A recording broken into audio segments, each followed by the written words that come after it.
क्या चाहिए? मुझे पढ़ना है, बात नहीं कर सकती।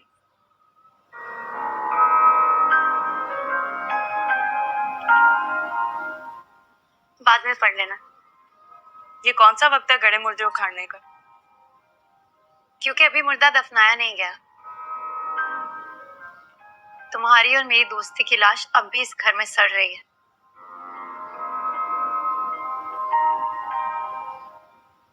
हाला,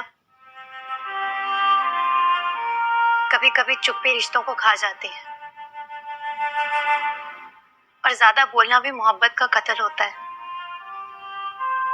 मैं चाहती हूँ कि हम मोहब्बत के तराजू में मुतवाज़न रहें। लेकिन क्यों? हम मोहब्बत के किसी रिश्ते के लिए बहस क्यों करें? क्योंकि हम बहुत अच्छे दोस्त हैं ना। तो अच्छा दोस्त होने का मतलब ये कब है कि हम हमेशा अच्छे दोस्त रहेंगे? हाँ, नहीं है जरूरी, लेकिन अच्छी भली दोस्ती को इस तरह दुश्मनी और तलखियों के नजर कर देना, ये कहाँ की अक्लमंदी है। और अगर मैं दोस्त ना बनना चाहूं तो मैं फिर भी अपने दोस्त को पाने की कोशिश करती रहूं।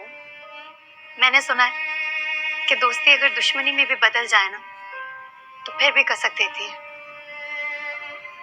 कभी कभी अपनी पुरानी दोस्ती को पुकारती है और वापस भी बुला लेती है। मुझे तुम्हारी बातें बिल्कुल समझ नहीं आ रही। समझ नहीं आ रही या तुम समझना नहीं चाहती? दोनों बातें। आखिर तुम क्यों इतना बदल गई हो? क्यों तुम मेरी नंद बन के रह गई? क्या तुम्हें मेरी याद नहीं आती? बहुत फर्क है, बहुत फर्क है तुम में और मुझ में। हमारे स्टेटस में बहुत फर्क है। तुम्हारे पास दुनिया की हर चीज है इसरा, इसमें अगर मेरी दोस्ती नहीं भी रही तो कुछ नहीं बचेगा मेरे पास। ये सारी चीजें बेजान है, इनका कोई मकसद नहीं है। अच्छा, मेरे घर आके मेरे भाई को पसंद किया, उसका रिश्ता भेज दिया, अपनी मालो दौलत के जोर पर इस घर में एकदम से सब कुछ हासिल कर लिया, और कहती हूँ कि ये अभी भी बेजान है। कहते हुए शर्म आ रही है, लेकिन तुम मुझे एक बात बताओ, क्या मालो इस बात के जोर पर तुम्हारे भाई की मोहब्बत खरीदी जा सकती है? तुम्हारी दोस्ती खरीदी जा सकती है?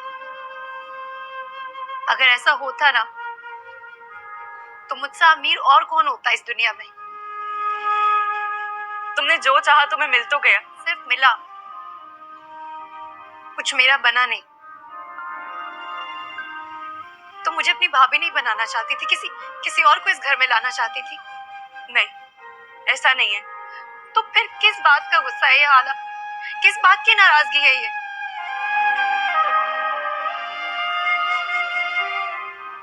तुम जिस दिन से इस घर में आई हो ना, मुझे ऐसा लगता है कि जैसे हम दोनों को किसी ने अलग अलग तराजू के पलड़े में डाल दिया, और तुम्हारा पलड़ा इसरा भारी से भारी होता गया, और मैं हल्की होती गई। और शायद ना होती अगर मेरा भाई भी तुम्हारे भाई की तरह मुझसे मोहब्बत करता। दुनिया की सारी आसाइशें मेरे भी कदमों में होती, और मैं तकल्लुफन ना ना ना करती रहती। क्या कह रही हो? जो मेरा है वो सब तुम्हारा है। मेरे कपड़े, मेरी जेवर, मेरी दौलत, चाहे वो सब रख लो और उठाकर फेंक दो। मैं तुमसे एक बार सवाल भी नहीं करूंगी। तुम्हारा भाई, मेरा शौहर बाद में, तुम्हारा भाई पहले है। मुझे तो आज तक ये भी समझ नहीं आया कि उन्हें मनाना कैसे है। जिन चीजों की तुम हसरत कर रही हो ना हाला, वो सब सुलेमानी है। सुनने के लिए तो बिल्कुल ठीक है, लेकिन इन्हें अपनाना बहुत मुश्किल काम है। बहुत बेमायनी है सब कुछ। तुम अगर चाहो तो तुम मुझे बद्दुआ दे दो कि मेरी जिंदगी तुम्हें मिल जाए और तुम्हारी जिंदगी मुझे मिल जाए। इससे ज्यादा मैं अपनी सफाई में और कुछ नहीं कह सकती। मेरे लिए तुम्हारी दोस्ती बहुत मायने रखती है। तुम्हारी दोस्ती के बगैर मैं आज भी अकेली हूँ, कमजोर हूँ और बेबस हूँ।